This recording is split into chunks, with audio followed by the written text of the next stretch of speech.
হেডাম, আর কতক্ষণ পোলাপেন গুলোকে ডাঙ্গুলি খেলবি? বেলা হয়ে গেছে, জলদি মাদ্রাসায় যা। তোর উস্তাদ জি কিন্তু আইসা বিচার দিয়া গেছে।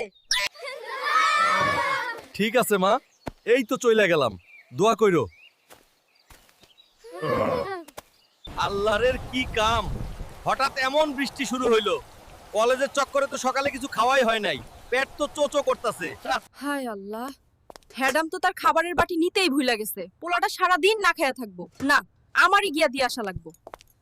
ম্যাডাম ভাই, সর্বনাশ হয়ে গেছে, বড় বাড়ির ওই দেয়ালটা কাকিমার গায়ের উপর ভাঙা পড়ছে। জলদি আহেন। ই আল্লাহ, তুই এইগুলা কি কস?